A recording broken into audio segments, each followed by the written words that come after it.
So the best way to describe this athlete would be the word timeless. When Ken Dryden first came in the NHL after a stellar college career at Cornell, came to Montreal in a very bizarre trade with the Boston Bruins. When he arrived, the NHL, the Habs, and all of hockey changed. An erudite guy, well-spoken, well-read, an author, a philosopher, a strong personality who not only loved the game of hockey, he loved everything around it, and he put that all together. And probably the greatest Canadian book about sports ever, he came up with the title, The Game. Ken Dryden, bad news on the doorsteps, ladies and gentlemen, has passed away at the age of 78 from cancer.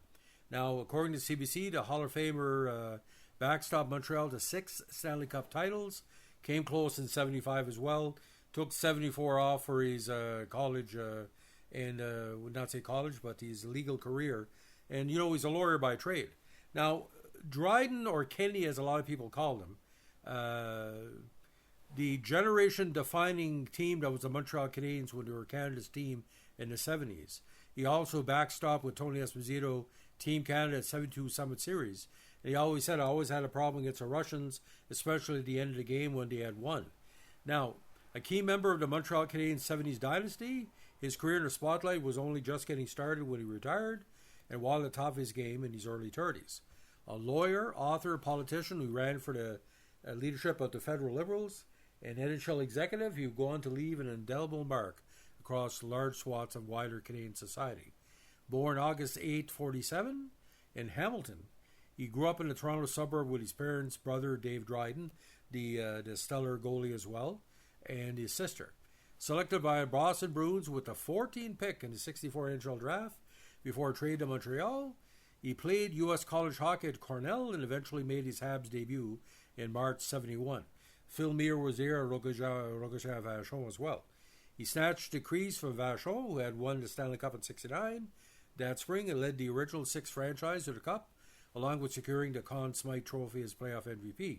Of course, a 7-game series against Boston where Phyllis Esposito called him the giraffe, where he stood on his head and took a very, very big victory against the Bruins, especially in Game 2, where Montreal was trailing 5-1 late in the second period and came back to win 7-5. At the time, Sports Illustrated called him the greatest phenom in Montreal Canadiens history, like a first-season phenom. He won the Calder his rookie year in 72, but Montreal lost in the first round of the postseason to the Rangers, who made it to the final. He split the crease with Tony Esposito 5 months later in the 72 Summit, a slugfest between Canada and the Soviet Union that became a metaphor for the West's struggle against communism at the height of the Cold War. Ironically, ladies and gentlemen, Dryden had warned his teammates by saying his famous line, never underestimate your opponents. Jacques Plante said, don't underestimate the Russians. Dryden was trying to convince all these other teammates. His Montreal teammates agreed, but the other teammates, especially Esposito, the gag line from New York, they underestimated the Russians, but it wasn't his best series. He never played good against the Russians. 75 New Year's game against USSR, Red Army, Challenge Cup. Dryden detailed his version of events in the series, what I remember, what it felt like, what it feels like now, published in 2022. I don't remember flying to Montreal, he said. I don't remember the day of the game. I don't remember the dressing room. He wrote of Game 1. All I remember is a feeling that kept building and building, growing and growing. It's what happens before a Stanley Cup series, before a Stanley Cup final, but not like this. It built to where it couldn't build anymore, grew to where it had no place left to grow, then it built and grew some more. Now, after losing the opener to Forum in Game 4 in Vancouver, Dryden rebounded to pick up a 3-2 decision in a must-win Game 6 in Moscow.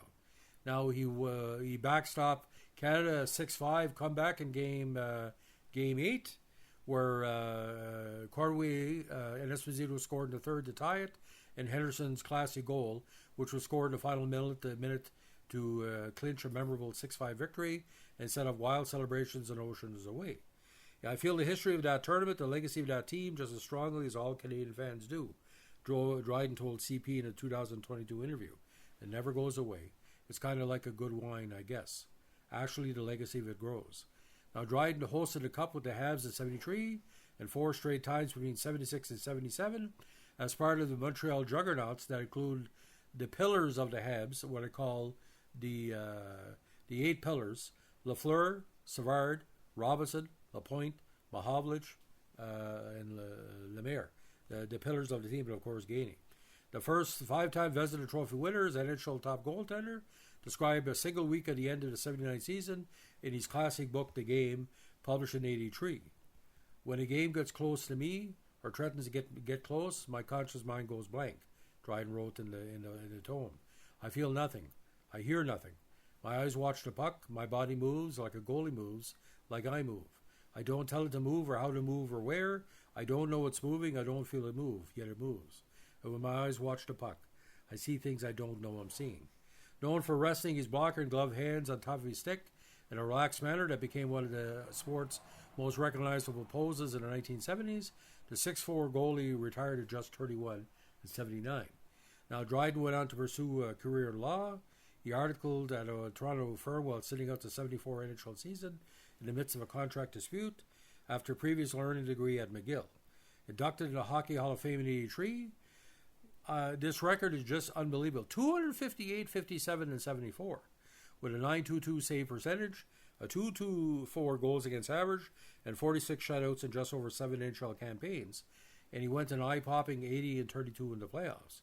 Dryden's first fair forward in writing after he hung up his skates and placed his stick down for a final time again was The Game. If you haven't picked it up, you should.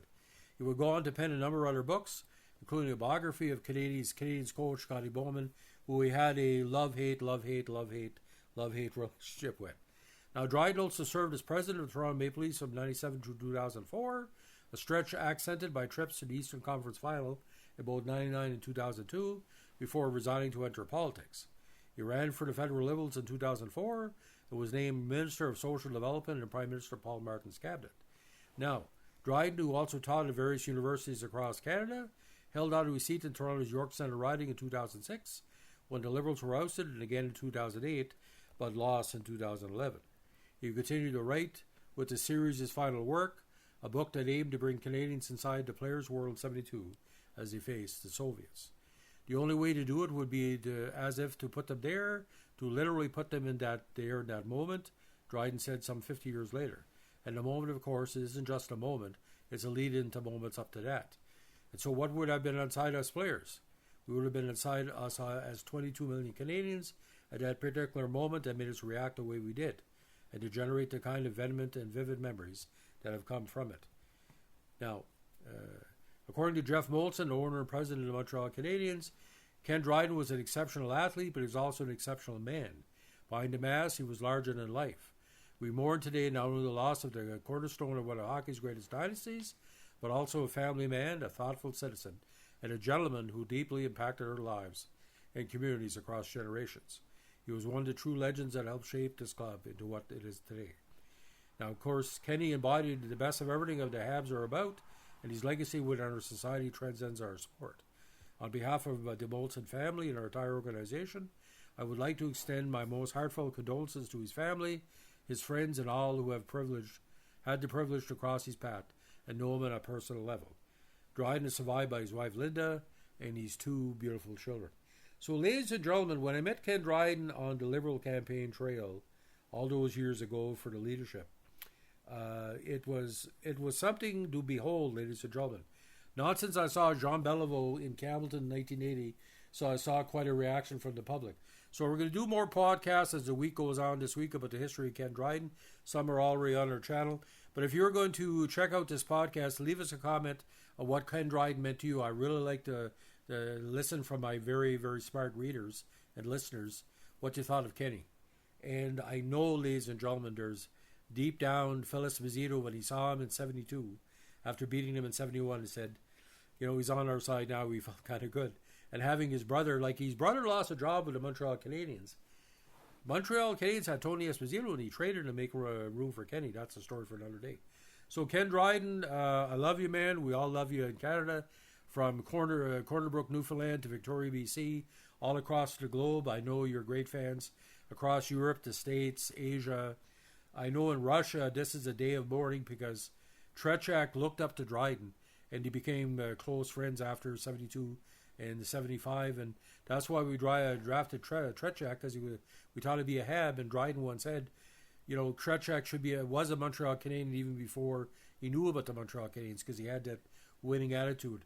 What did Kenny Dryden mean to Canada? He was Canada's goalie on Canada's team. There's no way to describe it. He was us, and we were him. And boys, what a loss, ladies and gentlemen, what a loss. So, ladies and gentlemen, if you like what we're doing here with our Sports File podcast, let us know with a like, comment, subscribe, or share.